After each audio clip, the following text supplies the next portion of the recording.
My name's Jesse Hamlin. I write for the Chronicle, more or less, and other organs.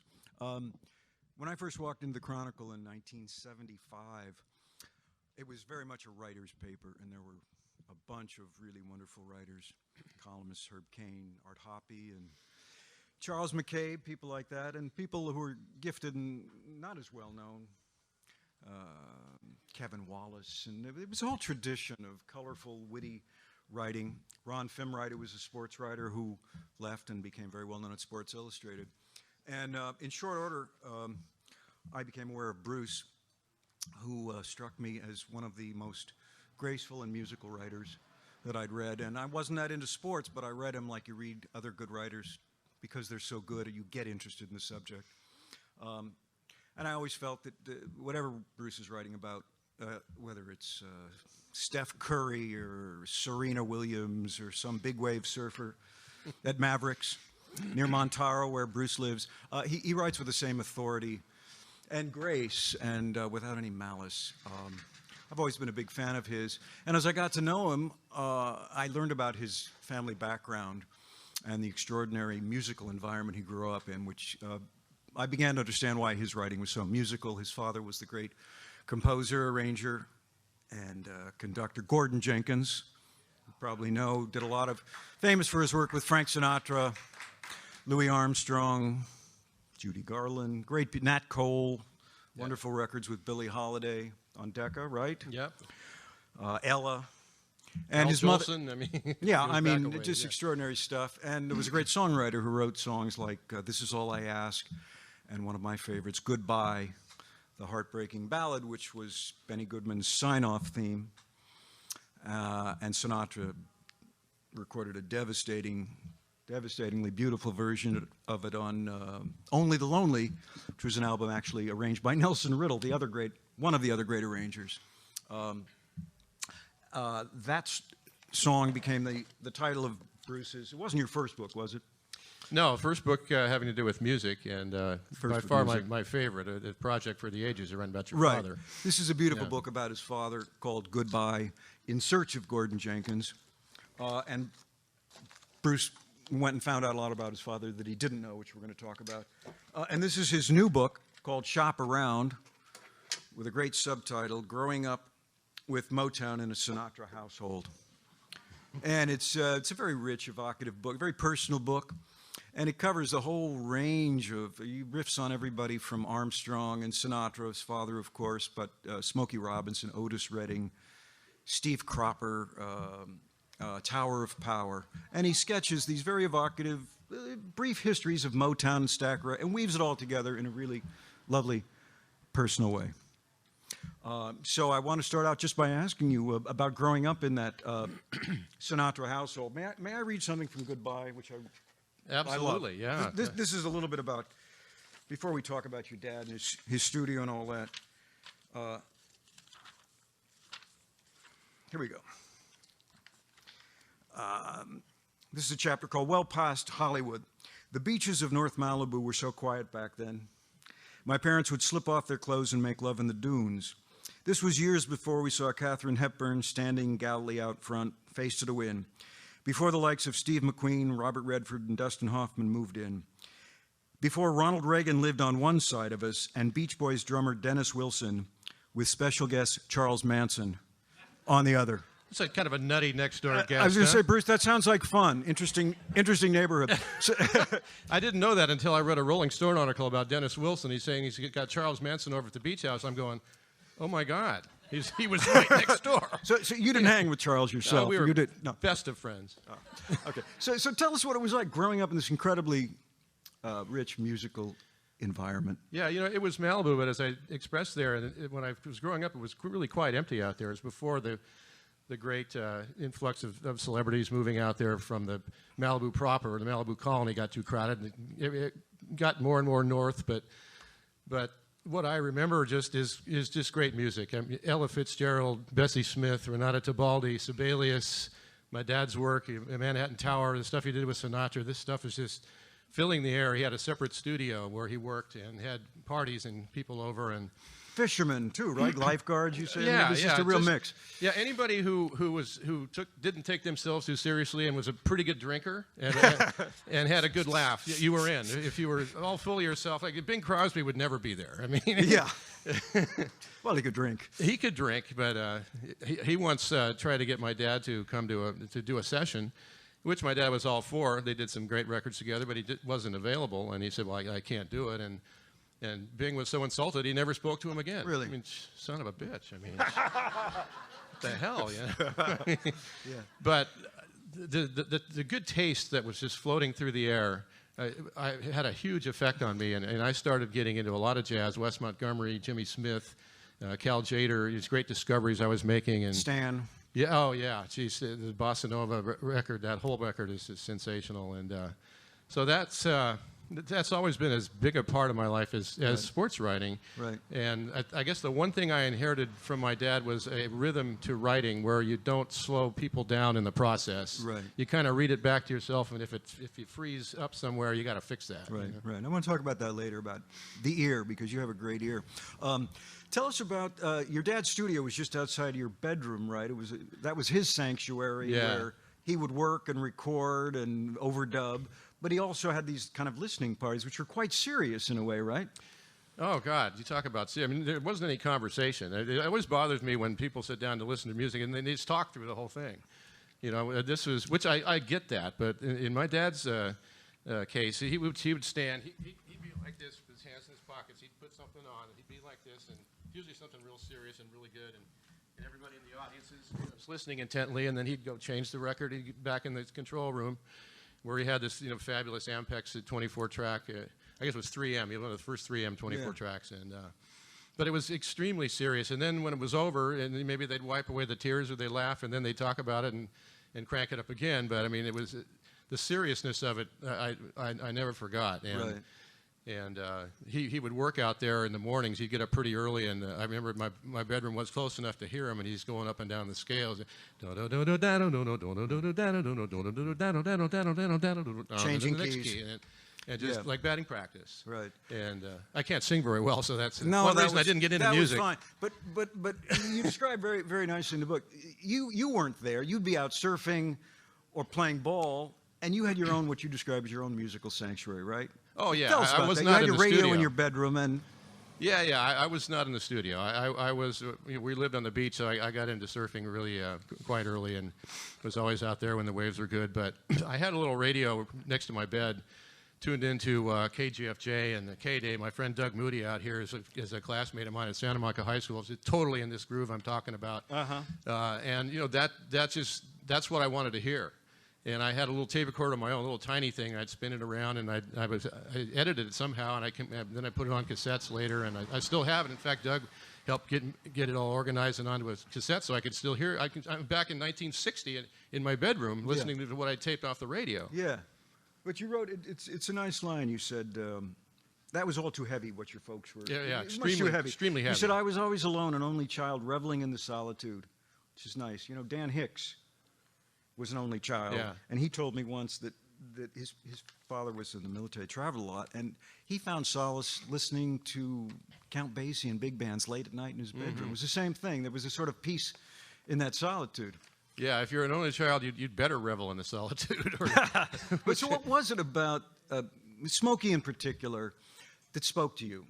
You were you grew up in this big band, jazz, a very rich environment, but there was something else about this music. Yeah, well, it was an entirely new sound. What they created in that Motown studio was completely fresh and original and great. And they'd had a couple hit records. Money by Barrett Strong was a big hit, but shop around and you hear Smokey's wife on a TV interview I saw where she's talking about it as the first really big Motown record that they recognize as the arrival of the Motown sound. And that just happened to be that's just knocked me right out right away. And I just wanted to hear more of that. And then you get Marvin Gaye and the Temptations and just Junior Walker. I mean, it's just endless. You know? Yeah. Lupe here used to book Junior Walker, so he knows what you're talking about. Roadrunner and Shotgun were just life changers. You know, I know sax players who were born that day they heard it. You know. Yeah. So what was it about Smokey's sound and his style that just floored you. So mellow and so rhythmic. Talk about rhythm. Like a drummer, He sang right? like a drummer. Yeah. He filled in things where there was never a gap, you know. And Marvin Gaye was like that too. Yeah. And he'd cover 5 notes in a single stroke. You know, I could never repeat it now, but if you hear Shop Around, you hear him doing that. And I just love rhythm. The lyrics didn't much matter to me back then, and even now. It's the musicianship in the background. Of course, you had James Jamerson on bass and Benny Benjamin, the drummer. There's a man who knows his. Oh my God! These guys are all these guys are all jazz players in Detroit, and they drop into the Motown studios at like 1 in the morning and just cut effortlessly in 1 or 2 takes for the Mary Wells and the Marvelettes. You know. Right. What you say in the book, it's kind of saved you. I know that's poetic, but well, it gave you something you weren't getting. Yeah. Elsewhere in the home. I mean, I wasn't looking for any kind of identity. I could listen to Errol Garner all day long, you know. But I mean, it was something that I'm hearing on the radio, and not just any station, but the black station out of L.A. And I just that it spoke to me. That's what I wanted to hear. It's like my dad. You know, he cut off his musical interest around 1960, I think, because he just didn't want to hear the Beatles or the Stones or even Tower of Power or Steely Dan. It wasn't that he didn't think they were playing well. That's not what he wanted to hear. This is what I wanted to hear. And, you know, it grew into, you know, a real love for Stax. You know, after Motown moved to L.A. in whatever, late 60s or early 70s, that changed a lot, definitely changed the sound. And I kind of moved on to, you know, Steve Cropper and Booker T. Donald, you know, Duck Dunn and Otis and Sam and Dave and like that. Well, I like the way you describe your father. You say he had no use for R&B or anything that hit the pop station airwaves after 1955. He was repulsed to the point of illness by Elvis Presley and the Beatles. And while quite often I could see his point, I figure he'd offer at least a glimmer of appreciation for Steely Dan or Tower of Power. If so, he never let on. Ironically, because Doc Kupka, the Barry player of Tower and Power, was a huge fan of your dad's and used to come visit you after your father died. Your mother, on the other hand, she had a feeling for the blues, right? His mother was a fine singer, harmony singer, and a soloist as well. Yeah, but a soloist for many years. Yeah, she sang with the Kate Thompson group in New York in the '30s, and came from an Oklahoma oil family, but always hung out in the quarters of the Black Maid, where the race records were being played, and that changed their whole life. And she did become a blues singer of some note. She never pretended to be Bessie Smith or Mahalia Jackson, but she could sing the blues pretty good.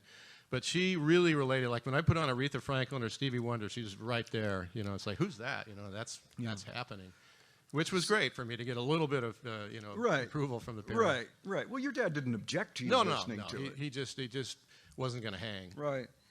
Well, you mentioned earlier something that I find really interesting: this connection between sports and music and writing.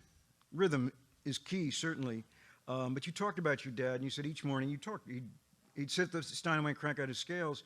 For him, that was batting practice, building rhythm in his hands and precise musical structure in his head.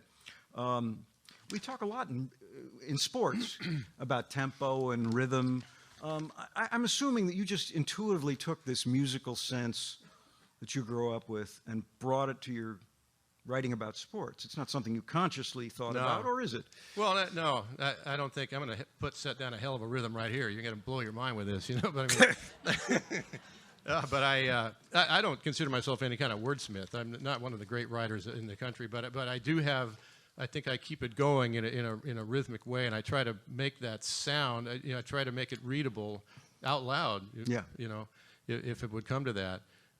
Even if it's just for me reading it back to myself, and I never like to have it grind to a halt, you know, and never have it to or be predictable necessarily. Yeah. Well, there is a lot of improvisation when it comes to newspaper writing, particularly sports. You got a gun to your head. You have a deadline. You don't know what's going to happen. If it's a game story, for example. Well, I had 10 years of practice on the baseball beat, which is have it in pretty much when the game is over, which is a real trick if it's still tied. And you've got to have 2 stories going in your computer, one if they win, one if they lost. One, the whole mood is that they won. The other one, the whole mood is that they lost. And then you top it off real quick, send it in. Then you get a chance to send in another one that might make a little sense. Right. But that's game coverage. Yeah, column but I'm writing, just saying column writing is different. But it got me in the habit of having it right now on deadline. I never miss a deadline to this day. And then when you get a column, it's no longer just saying what happened, but what do you think about what happened? What does it mean? Maybe get off on some wacky tangent that might connect to it somehow. That's something they don't know about, and to just come up with just give me a sentence to start it off, and I'm usually good. Right. When I worked for Herb Cain, he used to say that his daily column, which was an item column, 3-dot column. You still do the 3-dot lounge, right? Herb was a little upset when I started that. He got over it. That's why he was so good. He was threatened by other Plus, people. I must have mentioned him as a tribute to him 3 times in a year. But well, he used to say that was a lot of work. That was hard work piecing it together. The essay columns, he was very musical, and he said it's like taking 32 bars. You get an idea, or in his case, a sound. In his case, it might have been just a phrase or a tune title. I remember he wrote a Sunday column once riffing on the song, Sunday Kind of Love. Yeah. What gets you going? I mean, obviously it varies, but what triggers? I was just thinking that Herb didn't like the sound of Sacramento. He called it Sacramento. Right. It's just a little more, right. And he spelled it that way. Yeah. Right. EMMA. Yeah. Well, I try to get something going in like the 3rd inning or the 2nd quarter. I'm just saying, all right, this is a big thing. Like an image, maybe. Yeah, play. just an image. One night at a Giants game, Kerry Wood was facing Barry Bonds, and Kerry Wood was throwing about 102 miles an hour, and Barry Bonds, was hit Barry Bonds, and he fouled off pitches. It was this epic at bat. It was just this titanic thing, and back and forth, and finally Barry Bonds hit one about 600 million miles. And I ran up to the TV booth after the inning to talk to Mike Krukow to see, was that as incredible as it looked? And he goes, he was like falling off his chair. I went back down and wrote the column. There's your lead. That was my column. There was just that at bat. I mean, you can get away with that if nothing particular else happens that is just demands. Right. But again, you bring years of experience to that. You know what it's like. You interview someone, you hear it. There it is. Yeah. Sometimes it doesn't come, and that's when you. Yeah, it's a bit of a experience struggle. is huge, and I always have to refrain from mentioning Sandy Koufax or Jim Brown or Rod Laver or somebody because people never heard of these guys. But the historical reference is big, and just the fact that you've done it before, and confidence is everything in life. It really is, and no matter what you're doing, if you have confidence about it. Even if you don't know what you're doing. Yeah, exactly. Even if this is going to be a damn bad column, but I'm so confident about it.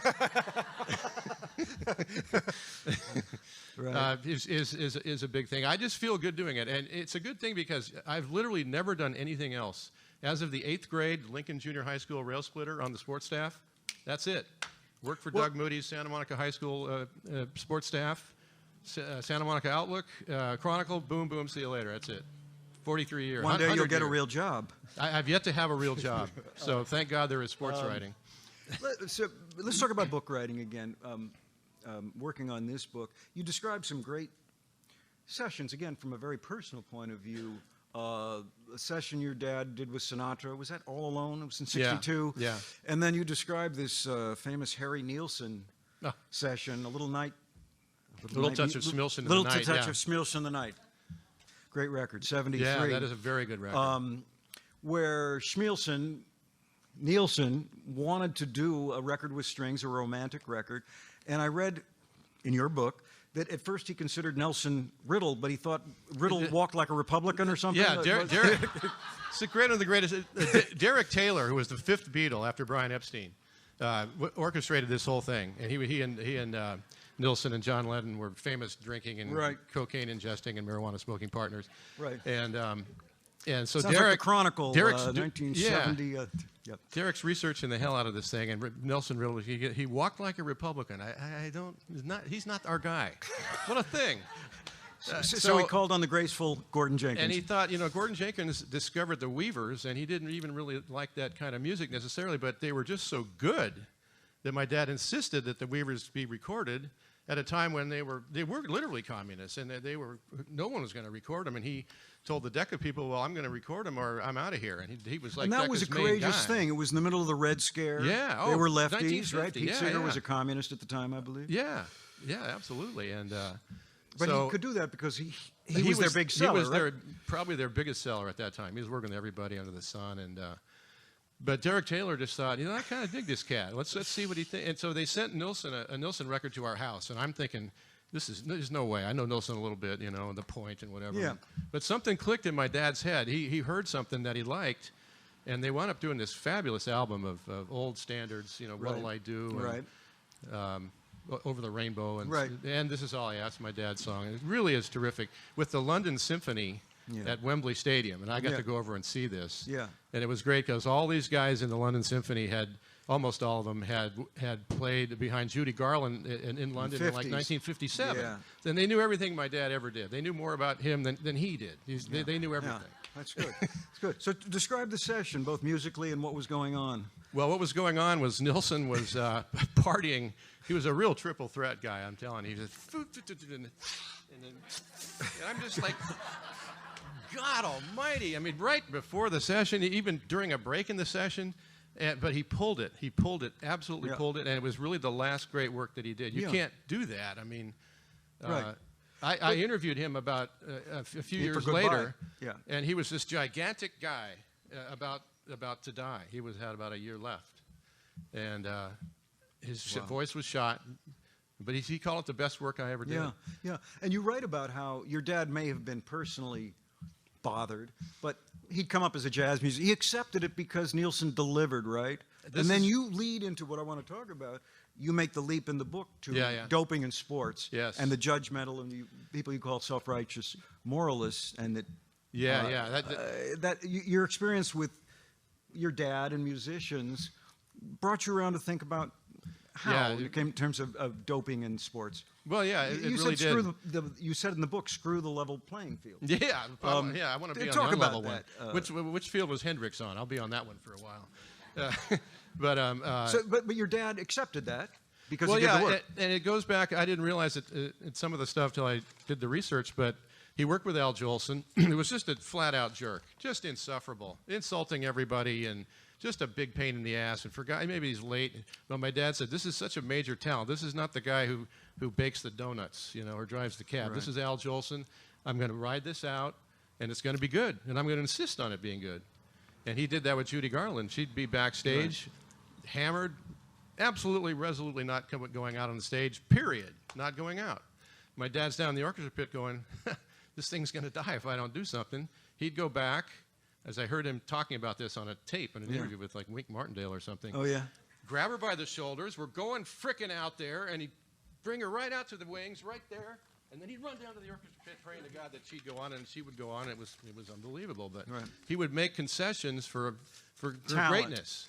And I've tried to do that in sports writing. Barry Bonds being the best example. I mean, obviously, I'm not thrilled by the idea that he would juice up and his head would grow and his body would go twice the size, and he'd hit these titanic home runs. And they're obviously influenced to some degree by steroids, but the talent in the man was so immense, pre, during, or after, that I voted for him religiously in the Hall of Fame. And I couldn't stand him as a person, but that had nothing to do with it. You can't hit him, steroids or not. If you can't hit it, you can't hit it. He hit notes that nobody hit. Right. But you said it was funny in the book. You described how he turned you down for interviews so many times. Every time. You refused to talk to him for 10 years. Yeah, it was great. Once I got the call, I didn't have to talk to him, which was such a great thing because, all right, there's Barry Bonds, and there's 35 people gathered around Barry Bonds for him to say absolutely nothing, or after making them wait for 20 minutes, turn around after getting his tie and everything just right. Says, I'm not going to talk right now. You dick. And he played, but that was part of his greatness too. His father was basically an alcoholic during the latter years. He played with almost every team year by year after his great years, and the press just killed him. And Barry is a young, impressionable kid, and this is the media to him. And he played angry, and he carried that anger out all day at the ballpark, before, during, and after the game. And it worked for him. Fine with me. I was delighted not to talk to him. Yeah. He didn't say a hell of a lot anyway. I mean, but you don't have much patience for the moralists who think none of these guys belong. It's just he did things on the field, and as did Roger Clemens and Sammy Sosa and Mike Piazza. All these guys are under suspicion. They did things that you cannot inject into yourself. Right. You just can't. Right. Might enhance it some, but you have to have. And plus you have to look at the field as it existed. Right. if you took only the straight guitar players in the 60s, who would you have? No, yeah, look at Babe Ruth. Wasn't he drunk much of the time? Yeah, absolutely. And, amphetamines is I wouldn't say it's an enhancer, but it's, amphetamines were rampant. Almost every player in the big leagues popped an amphetamine, after staying out all night till 4 in the morning and carousing and drinking and closing bars and womanizing and everything else. They get to the park the next day and, I am really dragging here. Yeah. And at 11 o'clock, you're ready to roll. That's an enhancer. I mean, it's all through the game's thread, whether you're loading up the ball or corking your bat, or it's just too much of it. So I just judge who were the men, who were the main men of that era, or the women, whatever sport you're talking about. Who kicked ass? Who rose above the rest? Who was feared? Who did everybody talk about? Those are the ones that I think should be recognized. That way. What about your own musical career? You played piano. You grew up in this environment. You played piano. Something. Yeah. What happened? Was something at Nat Cole's house that convinced you? I was just good enough to be wretched. Do you still play? No. But did you consider becoming musicians? Not really. I got to tell you, my dad's studio was a haven for great instruments. We had the Thomas organ, the Steinway piano, the Musser vibes, the Fender bass, the Slingerland drums, man, to everything. And he played them all, right? Many of them. JBL, speakers, Martin acoustic. I mean, it was such a haven. And he'd have fun. He played piano great. He didn't play anything else that great, but he self-taught himself on everything. He filled on some of these sessions. He did. They did tracks just he and two other guys. Yeah. The two guys would do 4 horn charts each, and he'd do the bass and the drums. Next thing you know, they got a big band going. They're laughing their heads off. Yeah. But I played the piano. I was okay. I was a little stiff. And I played the drums. My rhythm came out there, but I never wanted to just really do that, because I knew deep down that the standards in my family were intense. I mean, my mom was a wonderful sight reader, where the first time, any key, right, any song, any key, boom, right now, that's it. What else you got? Yeah. And my dad, could arrange a 40-piece orchestra for Sinatra in a matter of days if he had to, and did. Yeah. And I just wasn't that person. I wasn't a prodigy. Yeah. I think I felt I needed to be like them, a lot. Or I had to go somewhere. A lot of pressure. Yeah. Well, wasn't there some recital at Nat Cole's house that was sort of the capital? Yeah, that was the. There's actually a picture in the book of me at 12 years old at the piano, looking. It looks pretty good. I got my suit on, got the hands on the piano. And a bow tie. It's like I'm just about ready to really deal here. You know? But in fact, it was just this wooden performance of Fur Elise or something, And meanwhile, this is at Nat King Cole's house, and Natalie Cole is running around and she's singing her butt off, and she wins the contest or whatever, and her sister was amazingly talented, and there were all these talented kids there, and I was just this schlub, at least in my mind I was, and I said, it's Little League for me, but you did pursue baseball seriously, right? To play it? Yes. Well, yeah. I mean, I played Little League. I actually played hardball with wooden bats for years until I was about 50, just screwing around. But I could hit a ball. I remember one day at Candlestick, before the game, the Chronicle, we played a charity thing, exactly. And you whacked one way out, and Vida Blue was really impressed with your I swing. remember that day. Yeah. But I mean, I wasn't bound for the big leagues, but at the time, that's definitely what I wanted to do. I felt like it just felt free, like surfing felt free. Yeah. Music to me I felt like I was trapped inside I was inside some kind of a cage that I needed to break out of to get to that place. Right. And I guarantee it wasn't going to happen. Also, I never felt comfortable performing in front of people. You're doing all right now. Yeah, I got comfortable with this like yesterday or like a year ago. Yeah. Pretty recent. My wife Martha can attest to that. But yeah. Well, it turned out well. Let's talk about this book, which I highly recommend. It's a lovely book. I don't know if any of you, this man's read it. The subtitle tells you a lot. In Search of Gordon Jenkins. There was a lot about your father you didn't know. Yeah, yeah. Right? And here's another sports connection. Wasn't it a friend of yours from high school who was another sports writer at the Oakland Coliseum who heard of Sinatra, seen some Sinatra, and heard some of your dad's music and said, you got to write a book about him? Yeah, yeah. Well, he was very, very quiet and very reserved and not the slightest bit boastful. And when the parties would happen and the guys would come out and they'd be drinking, he partied up pretty good, and he had a great laugh, and he was fabulous company. But just he wasn't imparting stuff that he had done to me, and he was on the road an awful lot, gone for several days at a time, And I always felt very intimidated, like trying to play him something that I liked. You know, what do you think of this? And because he'd play me stuff of his, you know. Yeah. But there was never any conversation about what he had done in his life and how it all started. And we had a great relationship, but it was mostly about sports. We talked about the Rams and the Lakers, and because I knew something about that. And Drysdale. Yeah, Drysdale and Koufax. But then he dies of ALS, and I get the idea to write this book. And it took me 17 years to do it, mostly because I wanted it to take a long time, and I didn't really want the research to end because I didn't have a publisher. I was just, this is totally on spec, and but this is truly a labor of love. This kind of book. It's the greatest project of a lifetime, to write about your parents and discover these great and things. Honestly, and not everything was great. I mean, he left his first wife with 3 kids, and I interviewed her, and she was a spinster and had never been with another man. I felt like about this big. I just wanted to crawl out of the room like a little mouse or something. Like, oh my God, my dad did that. And it's hard. Well, you said fidelity was not one of his gifts. No. He was a band leader, and he was like Martha Tilton's like 3 feet away from him, right. or Pauline Byrne, or Beverly Marr. Always a temptation. He went right in there, man, and good Lord. Do you want to tell the story about? Can I read something else from this? I just want to read. Yeah, while you're finding it, I was just going to say the last interview I did, 17 years into it, was Billie Mae. I mean, wow, this thing was cooking all the way through. Yeah. And we'll talk about it. You finally did get to Frank. Yes, I did. I got with Frank Sinatra for an hour, which, talk about a tribute to my dad. I mean, that's how much he thought of him. And you had a Jack Daniels with him. You had to. Sure did. Frank, right? Sure did. I just want to read this first sentence of the book. Can I read the first sentence of the book? This was 10 years old. I know I spilled something once in print about. But this one, I think this is one of the great leads. Frank Sinatra once told me that he and my father were the 2 saddest men. I only knew the half of it, but then everybody knew about Sinatra. Yeah. Well, you mentioned Goodbye, the Benny Goodman's theme song. You want to tell that story about Martha Tilton? Yeah. Told you about the origins. Well, Benny you all know the song, Goodbye? Many of you must know. Okay. Yeah. It's the song where Benny Goodman, they're swinging like crazy all night. All of a sudden, here's this mournful da-da-da-da-da. Time to grab your partner. The night's ending. Have a nice slow dance, and we'll see you next time, you know.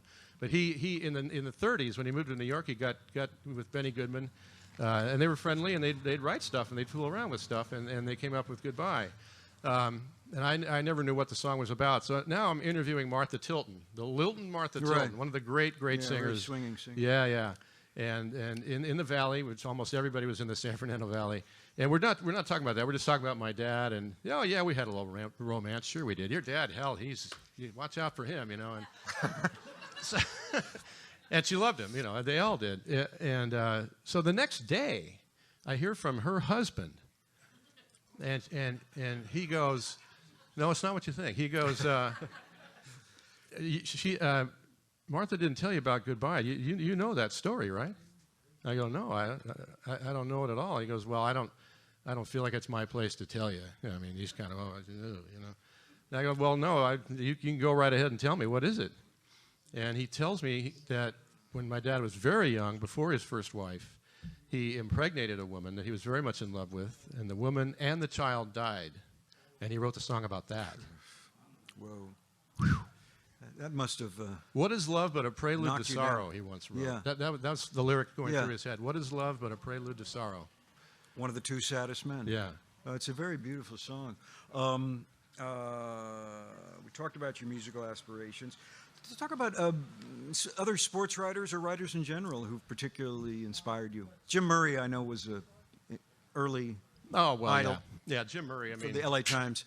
That's to be able to a budding sports writer and have Jim Murray. Well, and we knew the Murray family. We didn't just know them.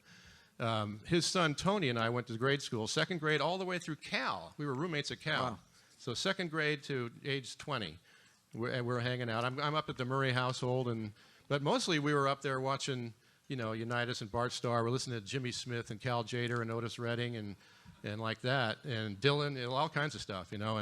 And Jim would be like my dad. He had his own work studio where nobody could bother him. He very rarely saw him, but he'd come out if like Nicholas and Palmer were going at it in the final day, or you know, West and Russell or Unitas and Starr. He'd be in the living room and watching a game with him and his whole family. They were all hysterically funny. Yeah. Really honed my sense of humor. I don't think it was anything impressive going in, but I realized what was really funny and how to convey it. I couldn't necessarily do it in speech, but sometimes I could get off a good one. You know, I'm not a humorist by any means, but I tried to know what's really funny and what really isn't funny. You know, that kind of thing. Right. Yeah. But so that was amazing influence. But you know, all man, you know, Roger Angell, the great baseball writer, was a huge influence, and somebody like Art Hoppy at the Chronicle. He was just so breezy and funny. People don't remember Art now, but he was a beautiful guy. And just a wonderful satirist. Just tremendous. Art Hoppy. Yeah. But again, you remember the Chronicle had a slew of people whose names you wouldn't recognize anymore, but everybody was allowed to have a sound. Mm-hmm. I don't know if that's the case anymore. Well, you know what's so funny about that, Jesse, is that to me, newspapers should be all about voices now. Yeah. Something, not the news, but just voices. Right. What do we think about this and that? I put the whole sports section full of voices. Forget the game story. But it used to be we know what happened with the Giants. Yeah. But those old Chronicle days, we had tons of voices. One was encouraged to have a sound. Yeah. To be irreverence was part of it, not in a mean way again. Right. But there was a certain San Francisco quality to it, and you still carry that. Were other writers? You just found your own voice. Yeah. Well, I mean, I don't think I found my. I guess it's hard to say. I would read people that I thought were really sort of distinctive and different. You know, whether it's somebody like Dave Barry or who's very, very funny, Right. or I'm trying to think of. So the L.A. Times had some great writers. Maher was a great Charles Maher. Charles Maher. Yeah, who would write a game story. And there'd be a little sort of a different kind of lilt to it, a little touch of humor. Right. Bob Stevens, the Chronicle baseball writer. Talk about drinking, yes. Yeah.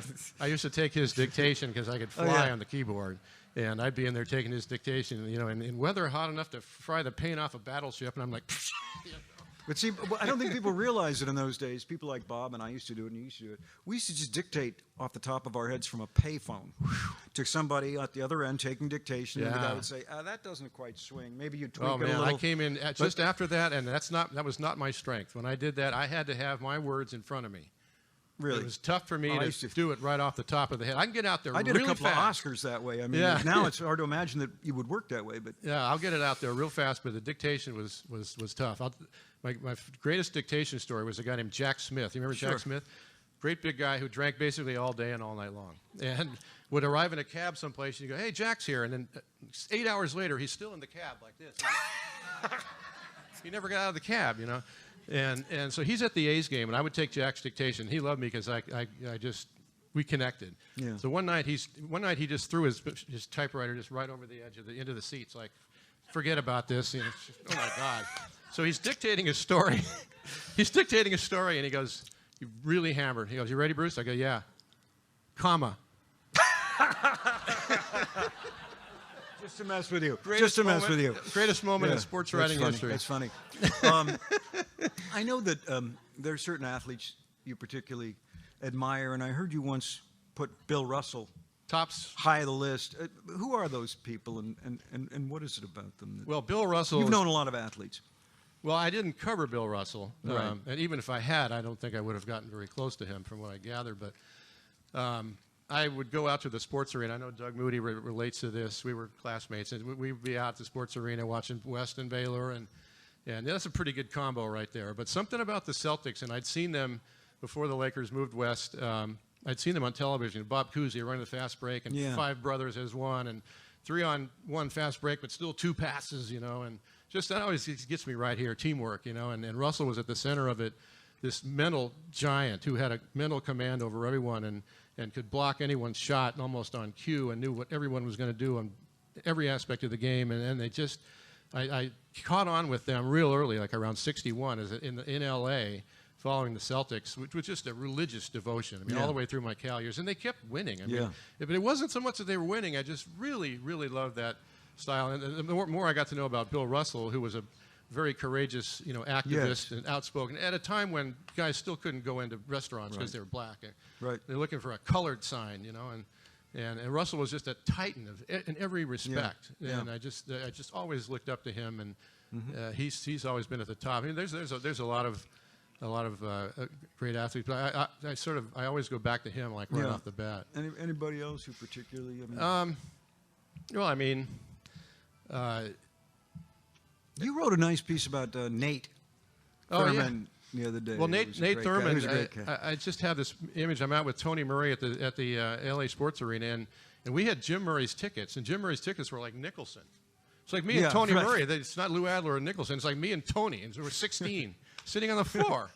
But you get a real good look at these guys. And I mean, Nate Thurman is the most amazing physical specimen. Sinewy. Just the veins coming out. He's like 6'11", but no fat, and he's got a little touch, and he's badass, and it's just unbelievable. He was a very funny guy. I used to. Yeah. My wife and I, we used to work out in the Marines Memorial in the basement.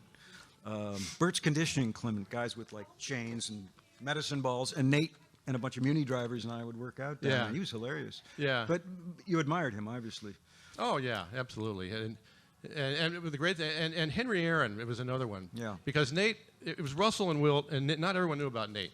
And Hank Aaron back then, Mays was obviously, and just the way that he played, he had such great showmanship. And Aaron was very smooth, but my friend Jack and I were always looking at the box score. We loved Hank. We loved the understatement of Hank, and he did everything really, really well.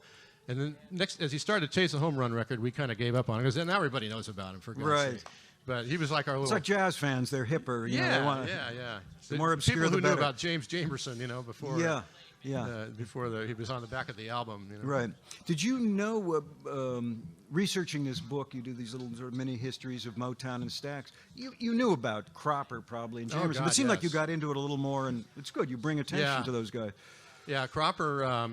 I did know about him because the guitar licks behind Carla Thomas and Otis Redding. Yeah. They're talking about rhythm. I mean, he would say he didn't really like to play solos. Right. He just liked to, and it was so sharp. It was like razor sharp, chords that he hit. They were just on the beat, like so on time. It's just frightening, And Jaco Pastorius was a huge fan of his. Yeah, That's where he great soul rhythm guitars, and he had a great look about him. He looked like a Southern boy who grew up loving R&B. I don't know if that makes any sense. But, sure. And it was great because I wanted a photo of him in the book, and I just looked up Steve Cropper Fan Club or something, and I emailed somebody, and he writes back, and he sent me a photo for nothing, Yeah. Well, speaking of photos, I had to laugh at the picture of you, and there's a picture in the last picture in this new book, Shop Around, of Bruce and Doc from Tower of Power, late one night in, it says 1981, Marin County, a not so sober evening, and it looks that way. Yeah, it looks fun. Many elements went to it not being sober. Okay, should we take some questions? Yeah. What time do we have? Does anybody know what time? Well, we got some time. Yeah. We got plenty of time. Should we? If any Questions? What happened to Jack? Jack wanted to ask some questions. You guys have some water? Where are my glasses? Oh, they're on the top of my head. No. Woo-hoo! Boy, no. Not even to your wife? Not even, well, I once wrote what wasn't a poem, but to me it was. To you, no. I've thought about it sort of just knowing inherently that absolutely I couldn't. And I've always sort of been terrified of writing a novel, writing fiction. Yeah. I've come to be pretty good at writing about something that happened and interpreting it, because you can see it right there. That the more creative things, I guess, have always been sort of intimidating to me. I could give it a shot. Definitely not poetry. I might give a short story a shot. Mm-hmm. Mm-hmm. Yeah. I was wondering if your father and Nelson Riddle were probably Sinatra's two better known artists, arrangers. Was there a relationship between him and Nelson Riddle? Like, was there a community between arrangers, Billie Mae? No, not really. Not in a social sense that I knew of. Axel Stordahl and Don Costa. No, certainly no animosity. My dad dug, witchcraft, and I got you under my skin. That's absolutely Nelson Riddle. You got to go to Nelson Riddle for that. You'd be foolish not to. And my dad had his groove, and Billie Mae was a little bit on the Dixieland side, but not to where they socialize that I know of. They all did different things. I mean, you described And the your Riddles, dad. the Riddles lived in Malibu, so. You describe your dad, his style. In one place in one of these books, I think it's the new one, a swirling backdrop to Broken Romance. That pretty much sums it up with Gordon. Yeah, Riddle was the more of the ring-a-ding-ding swinging Sinatra, right? Yeah, And then there was snapping Quincy your fingers Cameron. before you knew it, and Right. my dad was just, and the way that he arranged strings, you can just absolutely tell it's him. If you know music at all. I mean, that's a Gordon Jenkins arrangement, which is a great thing, to be able to have that sound he Right. just incorporated a few more chords, a few more of this, a few more of that, and really, really deep and mournful, and not a lot of real, I would say, ecstasy there. It's more like lost my baby kind of thing. Well, I admired the fact in Goodbye, you went and interviewed critics, your father's harshest critics, Jonathan Schwartz. I went to the all-time Gordon Jenkins hater. I'd heard about this guy, Jonathan Schwartz. He's a big deal in New York. He's got a radio show, disc jockey. He's a personality. He does one-man shows. He sings, and boy, talk about full of himself. Woo-hoo-hoo, man. Oh, what an egotist. But he hated Gordon Jenkins and actively said so on the air quite routinely as he played Nelson Riddle and everybody but, or put my dad on just to shred him, for being too schmaltzy or overbearing or God knows what it was. So I was in New York on a baseball trip, and I went to Carnegie Hall and arranged to interview him. He said, yeah, if you're not coming to punch me in the mouth, that's fine. And he very politely laid it all out and why he didn't like him. And the tape was rolling, and I'm thinking, this is great, because I didn't want the book to be just dripping with sentiment and maple syrup and greatness, and because not everyone, nobody is for everyone, right? Right. And he just didn't like this kind of music, and it was very strident about it. So that was. That was, but I think he kind of hung himself a little bit with some of the things that he said. But you felt it was important to include that point of view. Yeah, I was very glad that I did. Yeah. Let's talk about your dad and Armstrong, because I know he revered Louis Armstrong. Among other things, you learned that your father had dropped out of high school, right? Which you didn't know about. Tell us a story about his feeling for They sent him to Armstrong. music lessons when he was about 6, and the teacher said, "There's nothing I can teach you." Or maybe he was a little older than that, but he was unbelievable. Arranging to him was, you got to be kidding! I get paid for this. Arranging every instrument in the orchestra? Kidding? I can do that right now. And he began to do it when he was like 18, 19 years old. But one thing in Shop Around, I talk about that song, that Smokey Robinson song, Opening My Eyes. My dad was a big fan of Dixieland records, which I wasn't quite aware of, but when I was growing up. But he assembled a collection of old blues and Dixieland records from the 20s, 30s, and 40s. He called it Nostalgia Rides Again. Yes, it's and quite a list. He spent years assembling these, going to great lengths, putting out feelers. I want this record. Do you have it? And I can put it on my record. And he came up with a sheet upon sheet of songs from this era. And I always looked at this. It was available for me to listen to at any time. But I always just thought, that's way too long ago. I'm not going to plug into this. But I wound up putting it all on DVD just to do it. Just so my dad's Nostalgia Rides Again is on, CD. Yeah. On CD. And I started playing some of the stuff, and I came across Potato Head Blues, Louis Armstrong, in 1920. Man, talk about blowing down the doors. Yeah, that's the signal. Oh record. my God! That's like the first real solo. Yeah, and I started researching it and what an impact that record was, and I thought, my dad was a young man. That's 1929, I think it was. He's 19. I'm thinking, that might have been his shop around in a way. Yeah, because it was that kind of an impact, and he just worshipped Louis Armstrong and eventually got to work with him. Right, yeah, I want to talk about he was such a big deal at Decca, he could literally record with anyone. And, and Louis kind of dug some of the stuff that he did, and they did Blueberry Hill and a couple other Sleepy Time Down South. Yeah. But during one of the ballads, my dad was not ashamed to say he was literally tears streaming down his face during the session because he was recording with Louis Armstrong, just like killed him. Yeah. Dream come true. Yeah. Well, he came from a sort of an upstanding family, right? But you didn't learn any of this until you wrote the book, that he was working in speakeasies and. Tell me about that. Well, that his process dad was a very, top button collar, church organist who was very, very good, but a little stiff, and certainly not a jazz fan or anything like that. But everybody in the family could play piano, and my dad, was one of them. But I forget where I'm going with this, but we were talking about Armstrong and the speakeasy. Oh well, yeah, he became a jazz musician. But he wasn't going to play church music. He's hearing other things, And there were guys in St. Louis who were putting down some pretty good stuff, and he'd go hear them, and guys are playing in speakeasies. The second he could play in a really tawdry nightclub with all kinds of shit going on, that's exactly what he wanted to do. he found his place. Yeah. And then what? He joined Isom Jones, right? Yeah, and in the early brought him 30s. to New York.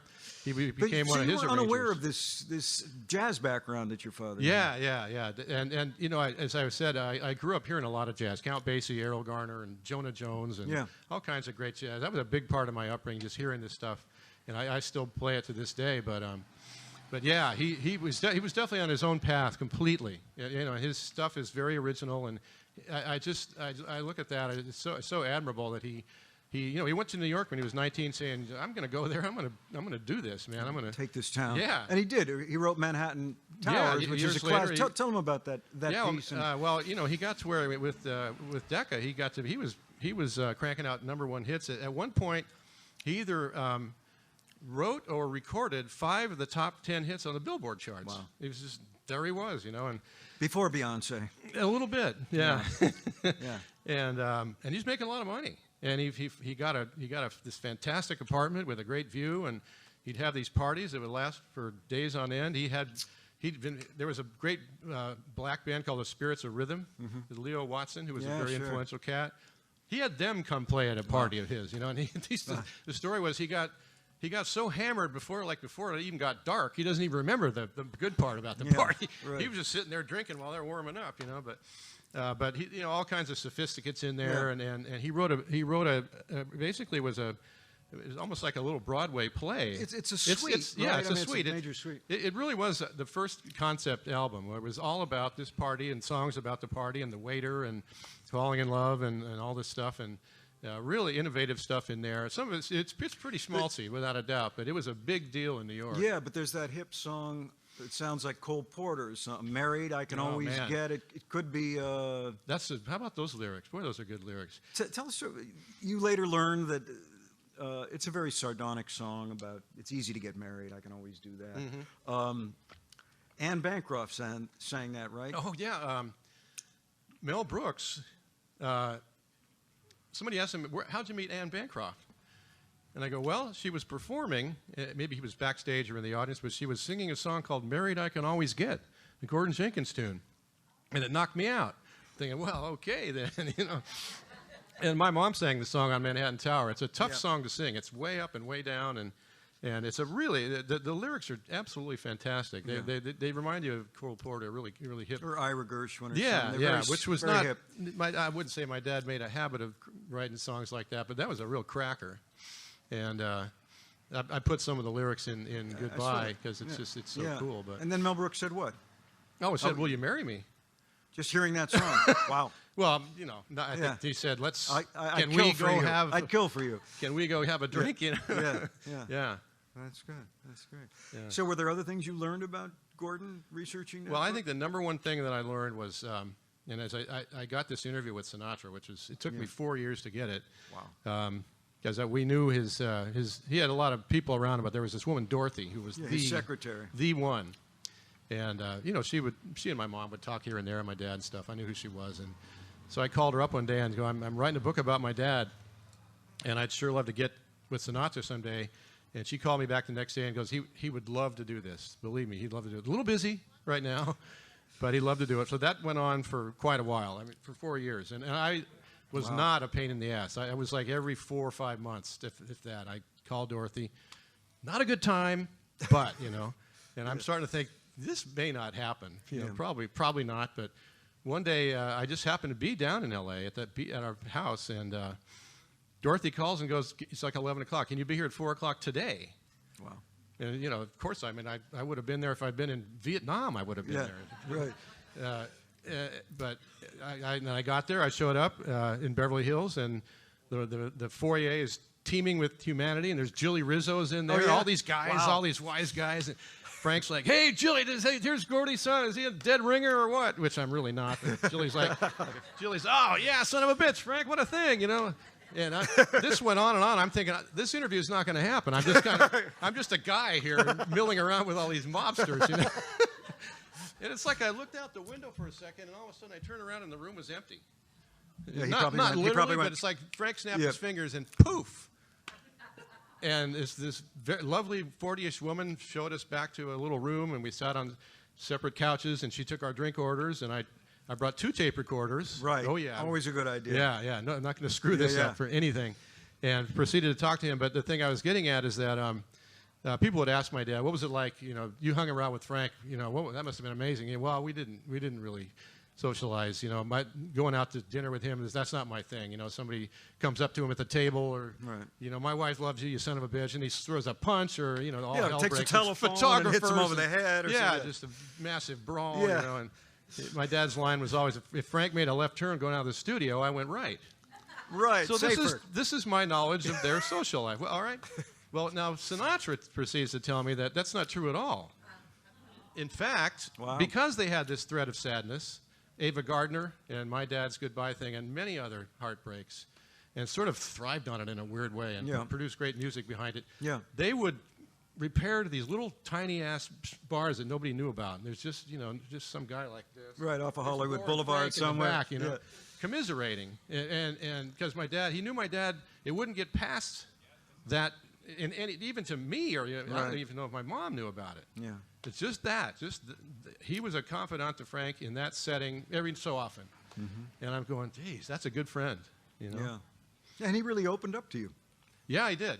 I mean, he was in tears at one point, just the thought of my dad not being around and where they couldn't make music together again. Yeah. But he said to me, one interesting thing that he said was of all the people that he worked with, just in terms of the command of the orchestra and the standards that were going to be set and the no nonsense to it.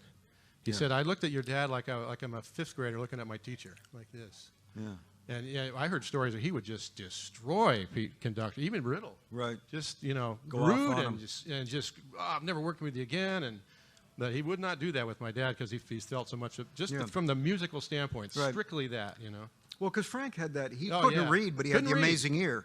Amazing Right? The ear. two of them could, like, Yeah, and- second violin. Oh yeah, they'd hear Sinatra would do stuff. that. What was that? You know. Yeah. And he didn't want to rehearse, so Yeah. they didn't Wanted it rehearse. fresh. Another thing about that all alone session is I distinctly remember them doing a song in one take. All right, what's next? Yeah. As opposed to, you know, rock music in the 80s where you go It's into all a created in the studio studio. with a Yeah. pile of cocaine, and 3 weeks later you got nothing.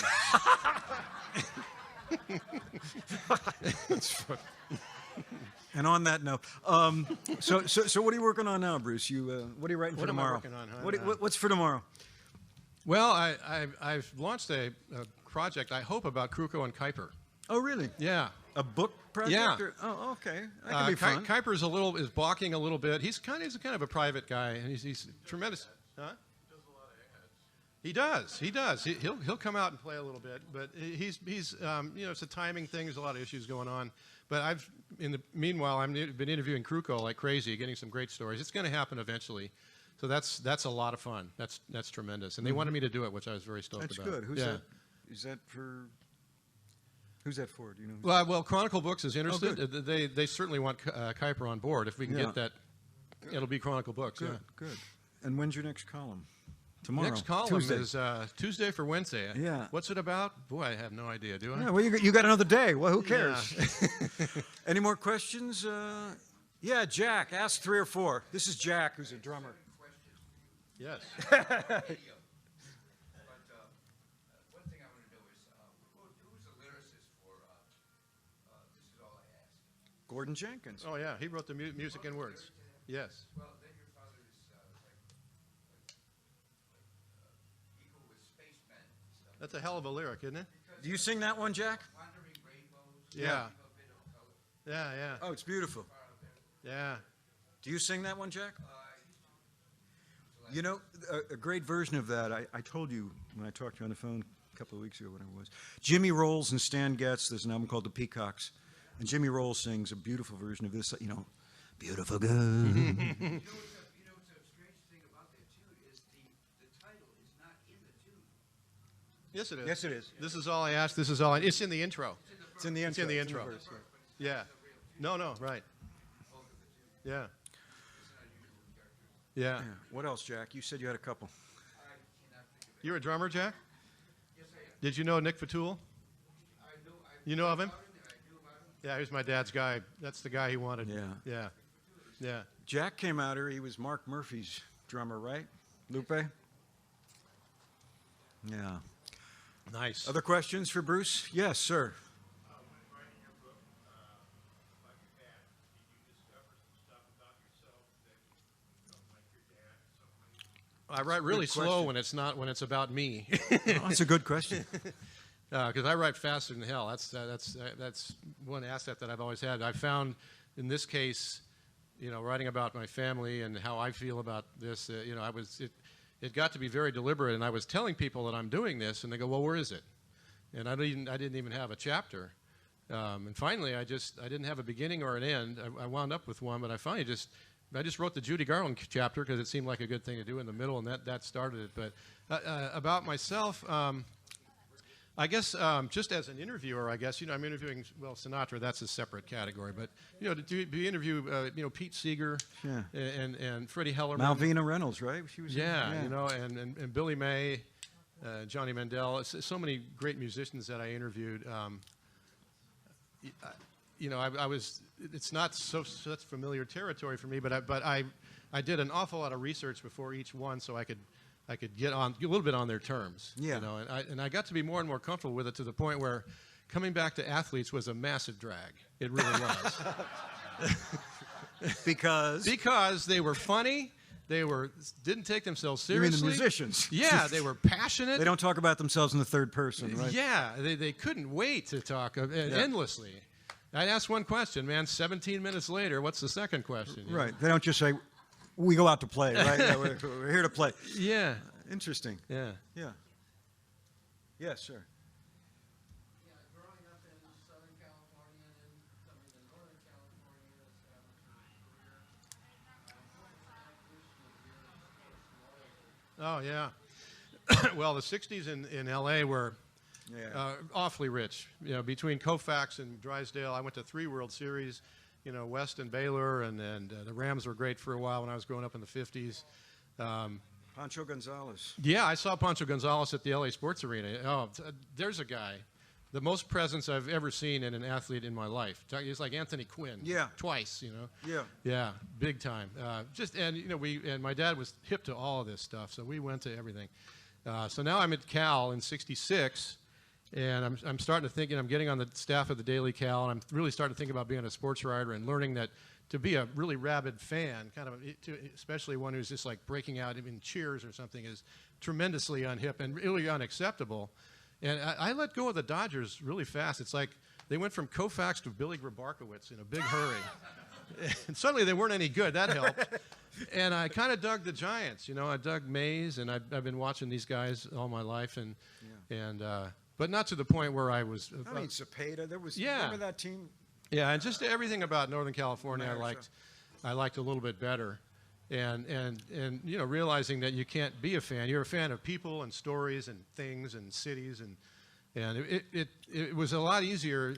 People always ask me, you're just a Dodger fan, and I'm really not even in the slightest. That's good to know. Yeah. Yeah. Just a two-part question. One, following on that question, I thought it was going to lead into a comment about Vince Scully. Yeah. It's kind of, but other is, I wonder if your dad shared with you or you got from doing the homework, who he really loved to work with in terms of arranging. Was it Nat Cole? Yeah. He said Nat Cole was the most professional artist he ever worked with, not to mention his class. And he had the Nat Cole trio on his radio show in the late 30s when nobody who knew who Nat Cole was. I've actually got a recording of it. And he's playing. He's so great piano player. so A lot of good, people don't realize it. and singing just like a dream, Yeah. And so he was way into Nat Cole from the beginning. But they cut a couple albums. Love Is the Thing, and there's a couple other ones. And he just said it just went so smoothly that it was just dreamy. Yeah. And Like the way he sang that. Cole. exactly Walking like the on way air. he sang. And Nat and Maria Cole were the loveliest couple, and she would come out to the beach to talk to my mom routinely after Nat died because she just loved connecting with then, and how that was, and they could talk about those things. Yeah. But definitely Nat Cole, and Sinatra was huge. They really got each other in terms of ballads and the slow stuff, and they did some great. The September My Years album, my dad felt was the best work he ever did. He also thinks it's the best work Frank ever did, which is really debatable. I'm going to go there, but it's definitely in the conversation. There's a lot going on in that one, but I'm more of a Capital Years man. Yeah, but that absolutely, album yeah. is really because that was his most famous arrangement for. yeah, it was a very good It year. was a very That was good year. his. He didn't write.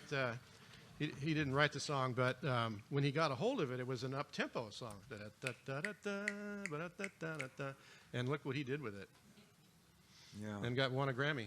Yep. I don't know where it is. Every award he got got lost, or he threw it away, or just no regard for any kind of recognition. Yeah. That's admirable. Yeah. Interesting. That didn't survive the fire? Well, no. I mean, well, it would have been, if we had it, it would have been in Yeah. the studio, which Yeah. did survive the Yeah. fire. Amazing. Here's this house, 2-story house, completely burned to the ground, just like books and ashes and cement and the furnace. Yeah, right. And then here's the studio, just pristine, like Wow. 30 feet away. Just very, very bizarre Someone was sight. looking out. Driving out, we evacuated. We evacuated a lot in Malibu, and this is a really nasty one where clumps of flame are like flying through the air as you get in your car. And so we're out in my uncle's house and spent the night as we always did. Pete Barnum, he was a writer for Stan Freberg on the Stan Freberg yeah? show. Very Oh, funny wow. guy. And we read in the paper, your house is burned down. And one time we drove out there, and the house had not burned down. Wow. We're all crestfallen, and what are we going to see? And the house is still there. It's like, what the hell? Wow. But then this next time, it was funny because we drive up to it and we can see the studio. We're going, oh, cool. Then you get to the next angle and nothing there. Wow. Wow. That was a rough Quite a one. story. Yeah. I have a question. Did your dad have any affiliation with Don Costa? No, because they both sort of did the same thing. They were both. No, Gordon did it better. I all due respect I to think Don. that's almost universal. Yeah. But good. My wife likes some of those Don No, Costa Don Costa- Sinatras, but no, they're Nothing- good. But nothing against Don Costa. Nothing at against all. Don Costa. Sinatra liked him. He used him. Yeah. No, they were had too much. What they had to offer was too much in common to actually work together. Yeah. I think Costa's work always seemed busier to me. Yeah, that's a good way of putting it. Yeah. We don't like busy, but not hectic. Wasn't hectic. Not hectic, yes. How do you write? You mentioned you don't do dictation. Do you use Yeah. A Chronicle distributed laptop, and I write it on there, and then I call up our system, and I a couple of steps and plug it into there. It's pretty efficient.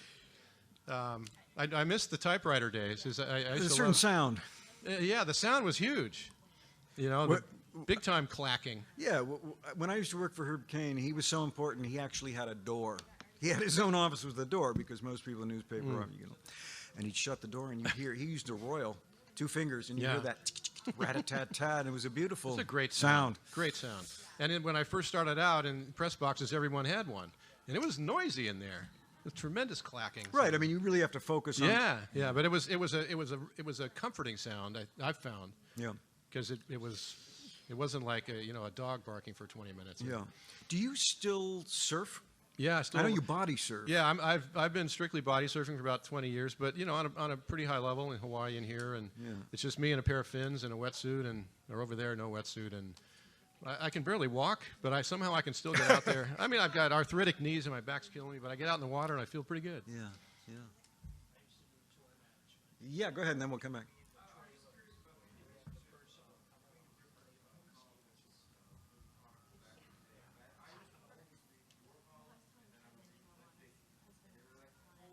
Yeah.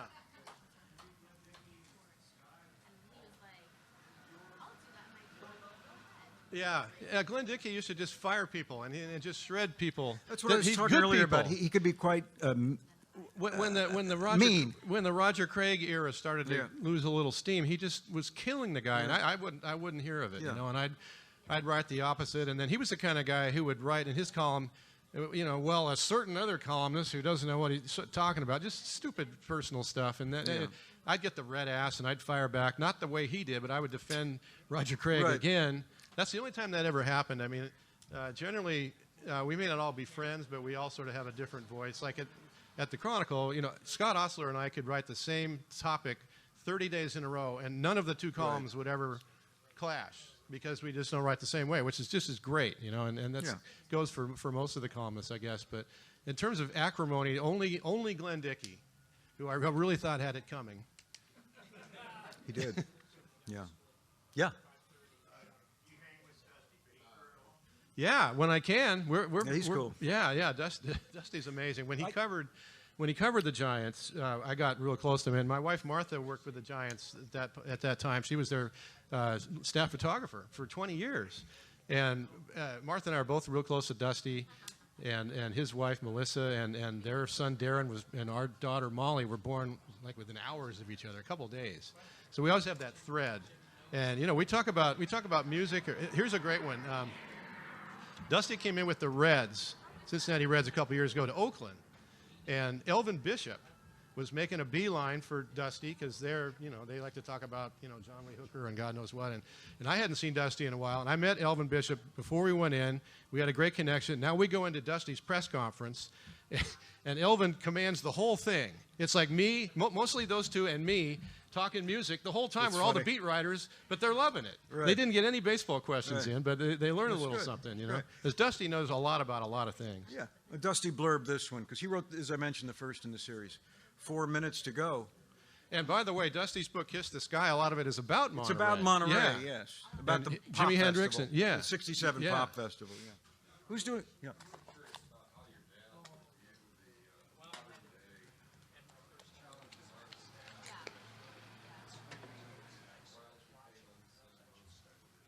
Just in terms of what they think that they're owed and getting ripped off? Well, he would look with great disdain. I mean, he was one of the original ASCAP Yeah. people, and he made sure that, and we stuff still trickles in. For a while, we were doing really good, and he was deader than a doornail. But, it's still every now and then a few bucks will come in because he's an ASCAP guy, and Right. and they know how to treat their people. Well, last night we ran into a singer, Kurt Elling. We were talking, and I said, "What are you doing here?" I mentioned this, and he was working with a singer. I said, "Have her sing Goodbye." He said, "That's a good idea." Yeah. So there might be some more ASCAP royalties. Yeah. Hey, there you go. But I mean, a lot of artists, like a lot of the Motown and Stax artists, didn't get paid. Yeah. And, people were ripping them off like crazy, and they were kind of helpless. I mean, they didn't know anything about that end of it. They were performing, and they performed, and they had a hit, and that was pretty damn good in itself. And then they find out, this is so wrong. But what are you going to do? Yeah. I think he would have felt sympathetic toward most of them, unless they were not, wise enough to get a good royalty situation going on. Yeah. Yeah. Yeah, the gentleman in the back, and then...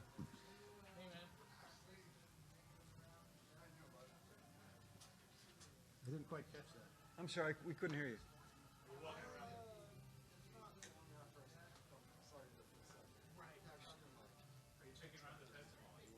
Will be.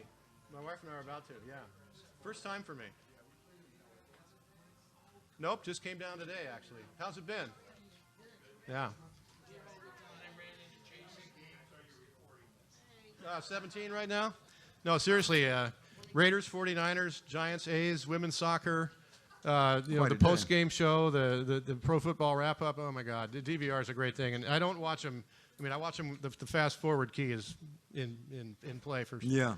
heavily in play. Right. Or if I hear the game's a stinker, I just won't even watch it at all. Right. I don't mind knowing what happened because you just can't walk around going, Right. It's like Don't trying tell to me cover the the story. Monterey Jazz Festival. You can't be on all these stages. It's the same thing.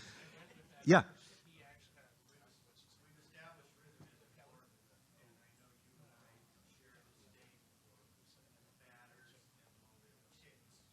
Oh, yeah.